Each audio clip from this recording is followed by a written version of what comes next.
Keir Starmer. Thank you, Mr Speaker. Can I thank the Prime Minister for his remarks about the honourable member for Bolton South East. Prime Minister, how does an area which goes into Tier 3 restrictions get out of those restrictions? Prime Minister. Mr Speaker, the simplest... Which goes to Bolton. Thank you, Mr Speaker. Can I thank the Prime Minister for... Right Honourable Keir Starmer. Thank you, Mr Speaker. Can I thank the Prime Minister for his remarks about the honourable member for Bolton South East.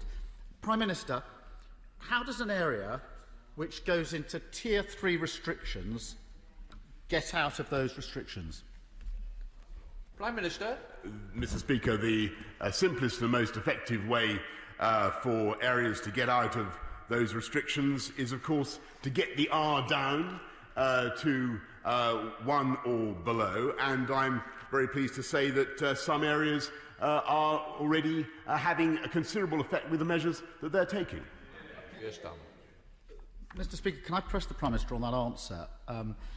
If the infection rate R in a Tier 3 area has not come below 1, will it be possible in any circumstances for that area to come out of Tier 3 if the R hasn't come below 1? Mr Speaker, obviously the R is one of the measures that we look at, and we'll take a decision based on a number of things, including the R, but also, of course, rates of infection, rates of admission to hospital, and other data. But the most important thing is for areas that do go into Tier 3, and I'm very grateful to local leadership in the areas that have gone into Tier 3, because it's the right thing for them to do, the right thing for their constituents, the right thing to save lives. When they are able to make progress, and of course they will come out of Tier 3. And as he knows full well, the measures that are put in place are reviewed every 28 days. Stop. Mr Speaker, I'm now confused by the Prime Minister's answer. If it's not the R rate under 1, what is it? Because millions of people want to know the answer to that question, because millions of them are in Tier 3 and millions more are likely to go into Tier 3. They really need to know. And Prime Minister, on Friday, the Chief Scientific Officer said Tier 3 on its own certainly isn't enough to get the R rate below 1. On the same day, the Prime Minister himself said there was only a chance of getting infection rates down. This goes to the heart of the issue in Greater Manchester and elsewhere, because the widespread fear, Prime Minister, is that Tier 3 is the worst of all worlds. It brings significant economic harm without getting the virus sufficiently under control to exit Tier 3.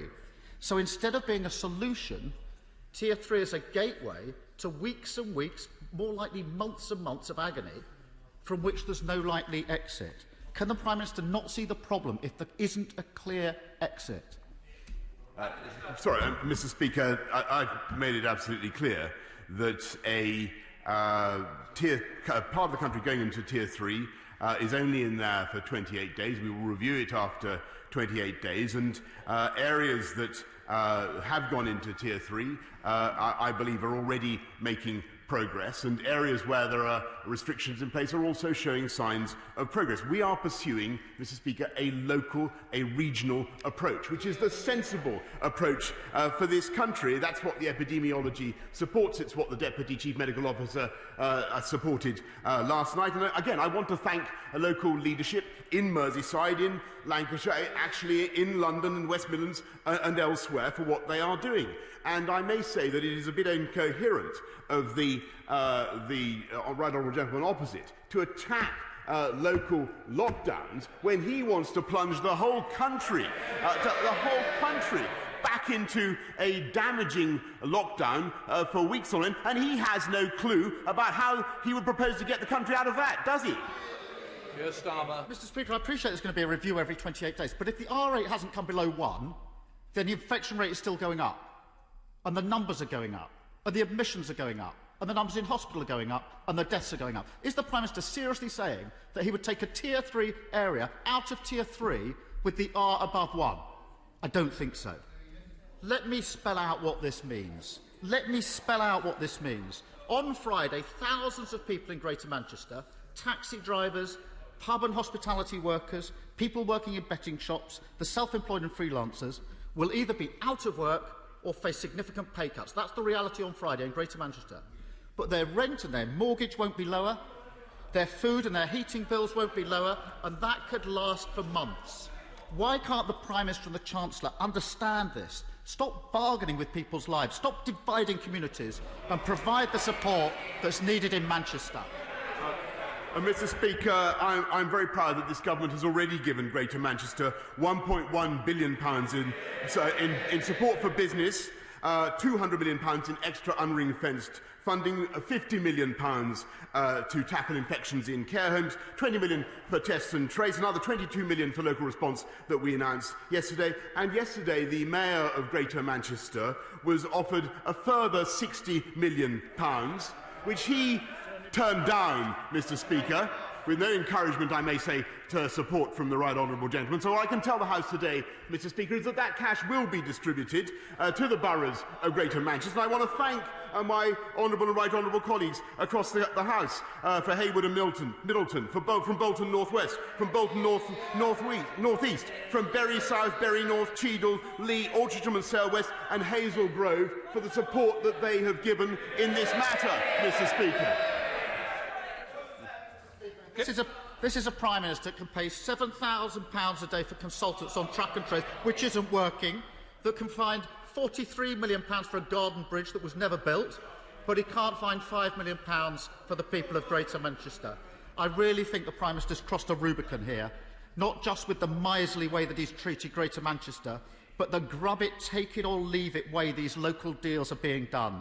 It's corrosive to public trust, to pit region against region, mayor against mayor, council against council, asking them to trade away their businesses and jobs. We need a one-nation approach.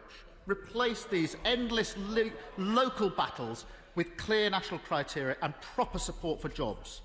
Labour's motion this afternoon would do that. Why won't the Prime Minister support it?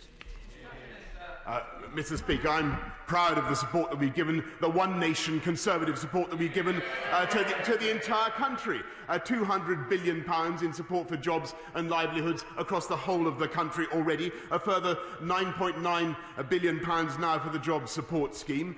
It is this government that has cut VAT for business, deferred business rates. There is no other country in Europe, Mr. Speaker, where so much support, so much help has been given to the population to get through this crisis, and we will continue to do that. But I think it is the height of absurdity, Mr. Speaker, that he stands up and attacks the economic consequences of the measures that we're obliged to take across some parts of the country when he wants to turn the lights out with a full national lockdown, taking kids...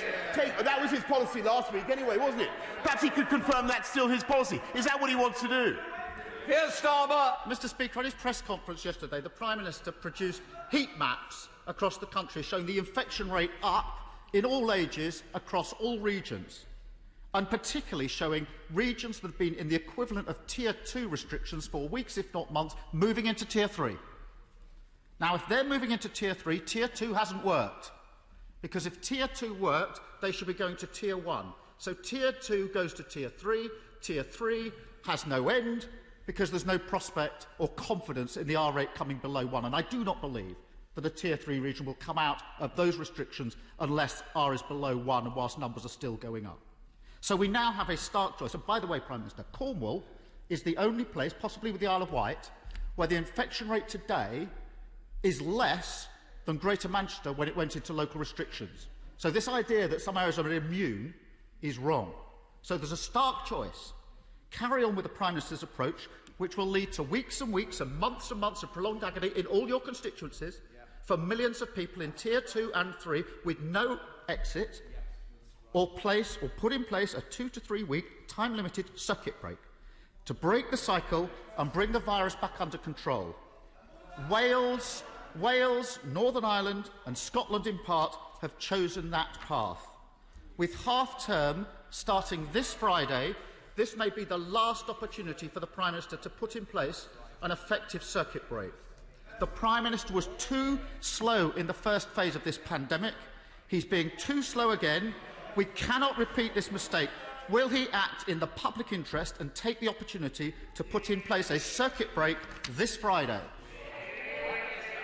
Mr. Speaker, we will do whatever it takes to get this country through the crisis, with or without the support of the right honourable gentleman opposite. And I may say that I think that his policy, I've explained why I don't believe that his policy is the right one for the country, because it would involve closing schools, it would involve shuttering businesses, with all the psychological, the emotional damage that lockdown of that kind brings. He can't say how many circuit breakers he thinks would be necessary. He can't say how long they would go on. He can't say how much damage they would do to the UK economy and to people's mental health, Mr. Speaker. We, on the other hand, want to go on with our commonsensical approach, which is a local and a regional approach, keeping kids in school, keeping our economy moving, because that is the way to get the whole of our country through this crisis together, so that we all, and particularly those regions that are now, alas, under Tier 3 restrictions,